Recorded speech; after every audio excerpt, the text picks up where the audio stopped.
രാഷ്ട്രപതി ദ്രൗപദി മുർമു ഈ മാസം 22-ന് ശബരിമലയിൽ ദർശനം നടത്തും. ഈ മാസം 24 വരെ രാഷ്ട്രപതി കേരളത്തിൽ തുടരും. സർക്കാരിനെ ഔദ്യോഗികമായി രാഷ്ട്രപതി ഭവൻ ഇക്കാര്യം അറിയിച്ചു. ഒക്ടോബർ 17-നാണ് തുലാമാസ പൂജകൾക്കായി ശബരിമല നട തുറക്കുന്നത്. കുറച്ചു മണിക്കൂറുകൾ സന്നിധാനത്ത് തുടരുന്നതിന് ശേഷമായിരിക്കും രാഷ്ട്രപതി മടങ്ങുക. സുരക്ഷയുമായി ബന്ധപ്പെട്ട എല്ലാ വിലയിരുത്തലുകളിലും നടപടികളും സ്വീകരിച്ചതായി അറിയുന്നു. സംസ്ഥാനത്ത് ഈ വർഷം ആഗസ്റ്റ് വരെ നായയുടെ കടിയേറ്റ ആശുപത്രിയിൽ പ്രവേശിക്കപ്പെട്ടത് 2,52,561 പേർ. തദ്ദേശ സ്വയംഭരണ വകുപ്പിന്റെ കണക്കാണിത്. തെരുവുനായ ശല്യം സംസ്ഥാനത്തെ മുഴുവൻ ജില്ലകളിലും ഗുരുതരമായ പ്രശ്നമായി തുടരുകയാണ്. തെരുവുനായുടെ കടിയേറ്റ് ഈ വർഷം മാത്രം 20-ൽ പരം കുട്ടികൾ ജീവൻ നഷ്ടമായിട്ടുണ്ട്. വന്ധ്യകരണം, പുനരധിവാസ പദ്ധതികൾ പാളിയതാണ് തെരുവുനായ്ക്കളുടെ പെരുകലിന് കാരണമെന്ന് കരുതുന്നു. തെരുവുനായ ശല്യത്തിന് പരിഹാരം കാണാൻ സുപ്രീം കോടതി തന്നെ അടുത്തിടെ നേരിട്ട് ഇടപെട്ടിരുന്നു.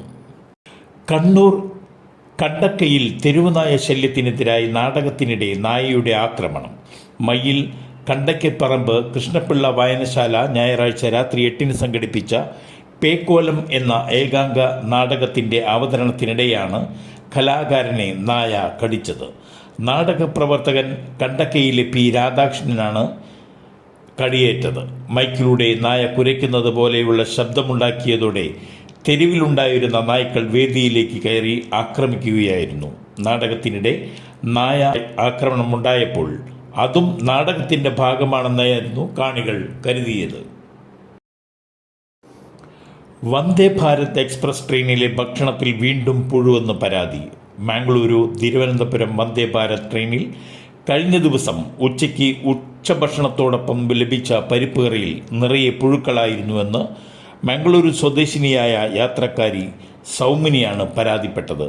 തൃശ്ശൂരിൽ നിന്നാണ് സൗമിനിക്കും കുടുംബത്തിനും ഭക്ഷണം ലഭിച്ചത്. സഹയാത്രികർക്ക് വിതരണം ചെയ്ത ഭക്ഷണത്തിലും പുഴു ഉണ്ടായിരുന്നുവെന്നും സൗമിനി പറഞ്ഞു. മുമ്പും ട്രെയിനിലെ ഭക്ഷണത്തിൽ പുഴു കണ്ടെത്തിയ വാർത്ത ഉണ്ടായതിനാൽ ഭക്ഷണം ശ്രദ്ധിക്കണമെന്ന് ഒപ്പമുണ്ടായിരുന്ന മക്കളോട് പറഞ്ഞിരുന്നതായും സൗമിനി പറഞ്ഞു. ഭക്ഷണത്തിൽ പുഴുവുള്ള കാര്യം മറ്റ് യാത്രക്കാരെ അറിയിച്ചിരുന്നുവെന്നും ട്രെയിനിങ് കാറ്ററി ജീവനക്കാരോട് പരാതി അറിയിച്ചതായും പറഞ്ഞു. രാജസ്ഥാനിൽ ആശുപത്രിയിലുണ്ടായ തീപിടുത്തത്തിൽ രോഗികളായ 6 പേർ വെന്തുമരിച്ചു. ജയ്പൂരിലെ SMS ആശുപത്രിയിലാണ് തീപിടുത്തമുണ്ടായത്.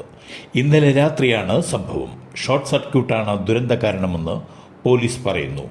മരിച്ചവരിൽ 2 സ്ത്രീകൾ ഉൾപ്പെടുന്നതായി ആശുപത്രി അധികൃതർ സ്ഥിരീകരിച്ചു. തീപിടുത്തത്തിൽ നിരവധി പേർക്ക് പരിക്കേറ്റിട്ടുണ്ട്. ഇതിൽ 5 പേരുടെ നില ഗുരുതരമാണ്. ഗുരുതരാവസ്ഥയിലുള്ളവരാണ് മരണപ്പെട്ടത്. പരിക്കേറ്റവരെ മറ്റു ആശുപത്രികളിലേക്ക് മാറ്റിയിട്ടുണ്ട്. പാലിയേക്കരയിൽ ടോൾ പിരിവ് നിരോധനം വീണ്ടും നീട്ടി. കേസ് വീണ്ടും പരിഗണിക്കുന്ന ഈ വെള്ളിയാഴ്ച വരെയാണ് നീട്ടിയത്.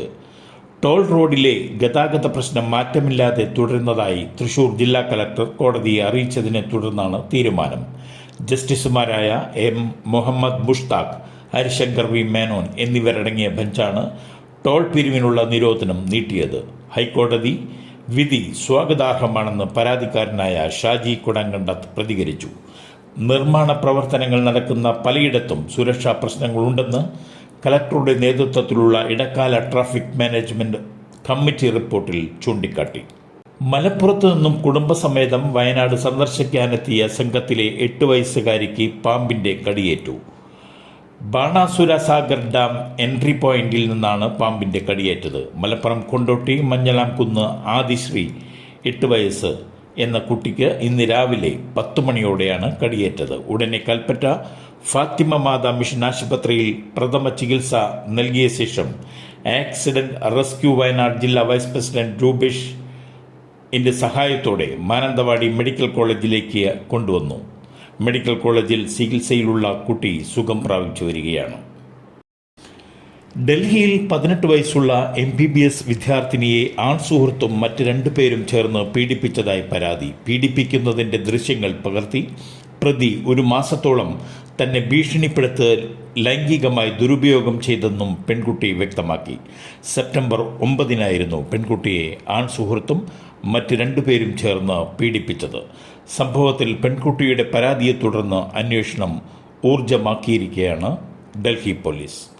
ഹരിയാന ജിന്ദ് സ്വദേശിയായ യുവതിക്ക് നേരെയാണ് അതിക്രമം നടന്നത്.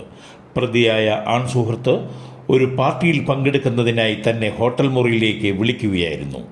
മുറിയിലെത്തിയ പെൺകുട്ടിക്ക് ഇവർ മദ്യം നൽകി ബോധം കെടുത്തിയ ശേഷം 3 പേരും ചേർന്ന് ബലാത്സംഗം ചെയ്തു.